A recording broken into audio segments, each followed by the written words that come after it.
peach. I could eat a peach for hours. Peach. I could eat a peach for hours.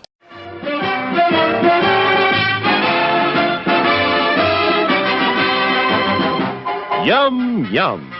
It's time for a tasty and refreshing snack. David Crane's Amazing Movie Time. All right, welcome to another installment of David Crane's Amazing Movie Time, where we discuss movies and television shows throughout pop culture. This episode, we are talking about the 1997 thriller Face Off. So a little bit about this movie. Terrorist Castor Troy is obsessed with bringing. Oh my gosh, I can't even read. Obsessed. I'll read this. I was trying to summarize it. I failed. I'll just read what they say. It's more than I wanted to read, but obsessed with bringing terrorist Castor Troy, Nicolas Cage, to justice. FBI agent Sean Archer, John Travolta, tracks down Troy, who is boarded a plane to Los Angeles. After the plane crashes, Troy is severely injured, possibly dead. Archer undergoes surgery to his face to replace his face. Basically, they swap faces, and this description completely misses the pivotal point of this entire film, and it's that Castor Troy killed Archer's kid, which is kind of what sets this whole thing up. But yeah, it's a movie based on a plot of like surgically swapping faces with someone. And then they actually get caught up in the lives of that person. Mm-hmm. It's impressive science and medical feats. It's amazing. Yeah, this film has all your favorite Nick Cage memes. Like, if you've seen one online, it's probably from this movie. I could eat a peach for hours. That's the main reason I picked this movie, just because there's just so many. Just at one point in our lifetime, Nick Cage and John Travolta were huge movie stars. Yes, like big action stars. Now they're like jokes, but they weren't just bankrupt. Yeah. They actually had money. Although I feel like this was at the tail end of like Travolta. Like Travolta was like waning in relevancy, I feel like by 97. Yeah. Like this is a pretty big role for him. And I also think like this film like perfectly captures like that 90s style of like action movie that is set up 100% for like multi-million-dollar action sequences that are just ridiculous and like nobody makes movies like this anymore. No. Not even Michael Bay does this kind of crap. No, it's like if there's anything that they're in that has a gas tank or anything, it's like, well, that's getting blown up. Right. Like it's gonna happen. We need to get out of a firefight. Hey, here's a jar of acid. Throw it in the air and pop it off. That happens. But the storyline is pretty interesting. I mean, it is a unique storyline. I have never seen this movie, and as soon as like I got into it, as soon as they swapped the faces and the guy that was in a coma wakes up, and I was like, oh my gosh, like this is gonna get weird, and it definitely got pretty strange. It got weird. But I actually really enjoyed the movie. I thought it was something, the action was really cool. It was very 90s. The storyline was so weird. And the acting wasn't half bad. But that's not why you watch movies like that anyways. For awesome right. Acting. It has some like big problems sequences. Though. Like after you cut the guy's face off who's in a coma, which leads to this whole problem, why don't you just kill him? Like, are you really going to surgically stitch coma guy's face back on? Like, was there a reason for him to still be alive after Travolta took his face? With no face? The answer is no. I said that out loud Yes, did I watch it yesterday or a couple days ago? I said that out loud. I was like, well, why didn't they just kill the guy? That doesn't make any sense. Right. I think the best There's some line of the there's some movie holes too, to this. when Travolta or Nicolas Cage's character like wakes up and then he pulls in that doctor, and the doctor's like, "What do you want?" Like, what the fuck do you think he wants? He doesn't have a face. Why would you ask that? He wants a fucking face. I love that. I love that scene though, where he's like, they don't show much of him without a face on, but he's constantly smoking, just like Right. smoking right with open veins and everything right in his face. It's great. I know. I told that to Jill too because she watched with me. I was like, "How's he even doing that? Like, there's no cheeks to like funnel air in. This doesn't make any sense." The best part is like I never watch these movies with my wife, and like I was like, "Hey, you want to watch a movie with me? I had to get it done for the podcast." She's like, "Sure, which one?" I'm like, "Face Off." She's like, "With Nicolas Cage and John Travolta?" I'm like, "Uh-huh." And then immediately before I even started the movie, she goes, "I could suck on a peach for hours." I was like, "What? Like, why do you remember this?" So apparently she was like obsessed with this movie, which made it like so much more enjoyable to watch. Really? Wow. Yeah, I loved it. The amount of action in here was, it was on that borderline of where it's like, it was thrilling and edge of your seat, and then it went over the top where you're just like laughing at it for how ridiculous it is.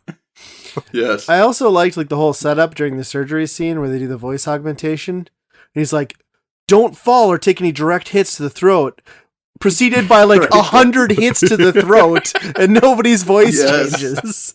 Yes. They both strangle each other multiple times throughout the movie, and it's perfectly fine until the very end. I think the person that gets the trophy for the worst acting is John Travolta's daughter. Oh, yeah. In that film. Like the pointless role that she has, and then all the way at the end where she stabs him in the leg, I was like, oh, Yeah. this is brutal to watch. Get out of here. I can't even remember. I wish I would have written it down, but it was like she had a one-liner at the very end, and I can't remember what it is, but it was awful. It was just poorly done. Well, at least she could have been cut, and it would have been okay. I mean, she got her gothism cured, at least. Right. At the end. Although I would She argue did. that at the end of that whole thing with her dad, not dead, licking her face, she'd probably be more goth and effed up than she was prior to that whole situation. Okay, let's talk about that. Like, so Nicolas Cage switches faces. He is John Travolta, has sex with his wife as John Travolta. Yeah, pretending- she doesn't notice a thing. She doesn't notice a difference.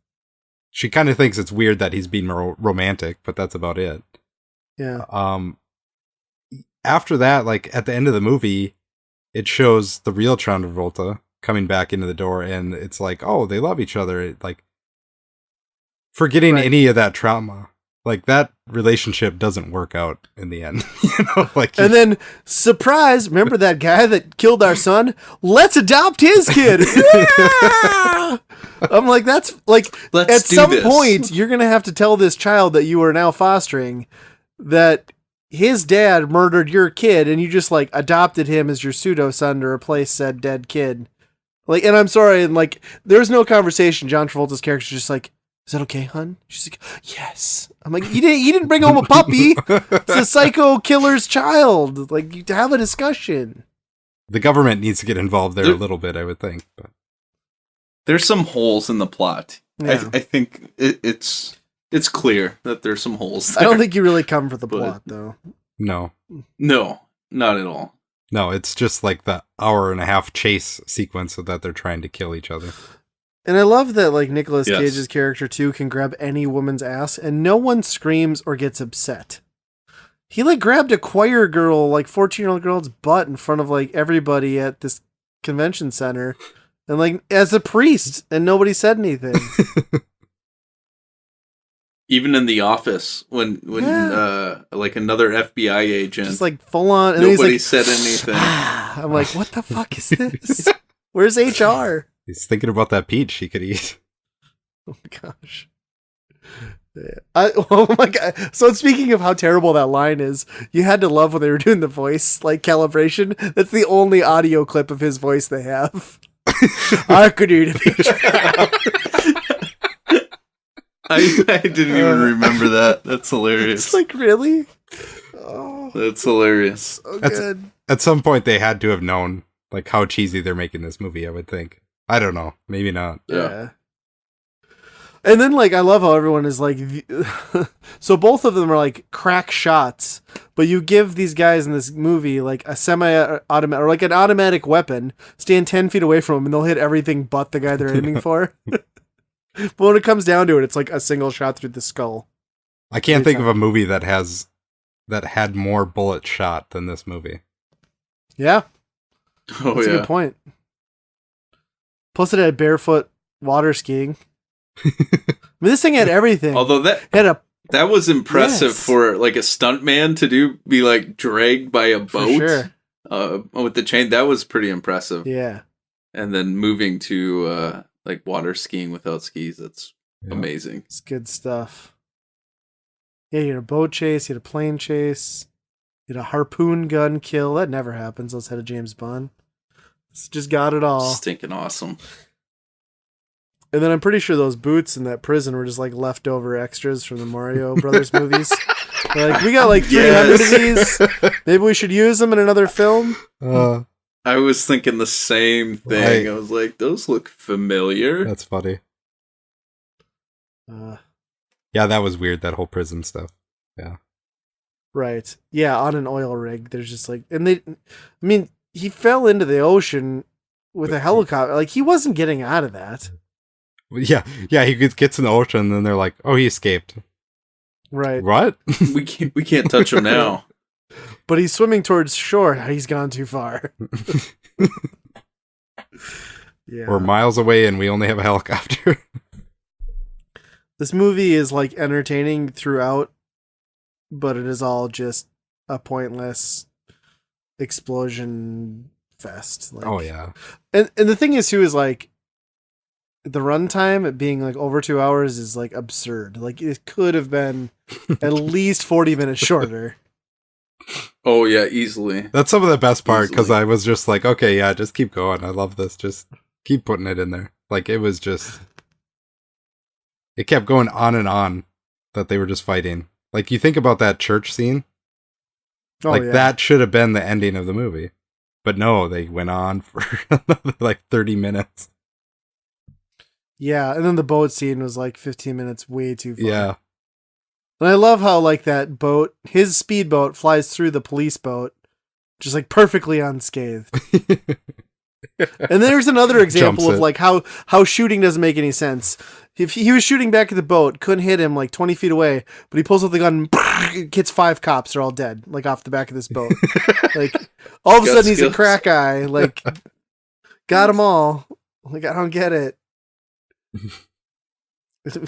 It's a movie that defies logic. It very much sums up like the late 90s action films, I think. Mm-hmm. Absolutely.